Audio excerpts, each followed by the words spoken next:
අනේ මන්ද බං ඔබන බලහන් එක්ක ෆෝන් එකේ එක්ක දවසෙම නිදි. උඹෙන් ඔබට ඇති වැඩකුත් නැහැ අපිට ඇති වැඩකුත් නැහැ. මෙලෝ වැඩක් කරන්න ඉන්නේ ගෙදිට්ට වෙලා ඔහේ ඉන්නවා. කාලකන්ණි අනේ මන්ද කවද හැදෙයිද දන්නේ නැහැ බං ඔබලන.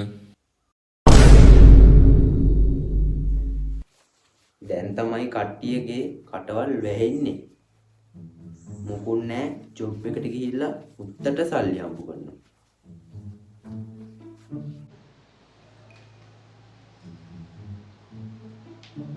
කොල්ලෝ ජොබ් එකට යන්න වගේ.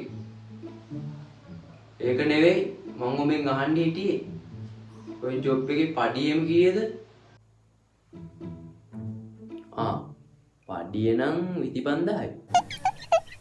නැද්දකින් විතර. උඹේ රුපියල් 25000කට බං උදේ ඉඳන් මැරෙන්න හදන්නේ රෑ වෙනකන්. අනේ බං උඹලන අඩුම්තරේ කට ඇල කියන්න පුළුවන්ද රුපියල් 25000ක පඩියක් ගන්න කියලා. කොහෙද ඉතින් ඉස්සෙල්ලි නම් උඹලට කියනවනේ හරියට දෙයක් කරගනින් කියලා. කොහෙද උඹලා කරගත්තේ? කරගත්තා නම් උඹ දැන් හරි ජොබ් එකක් ගන්නවනේ. අනේ මන්දවන් උඹලන ඉංගන්න හොයනවා බං ඔය 25000ට වඩා ගාණක් මාසෙට. චි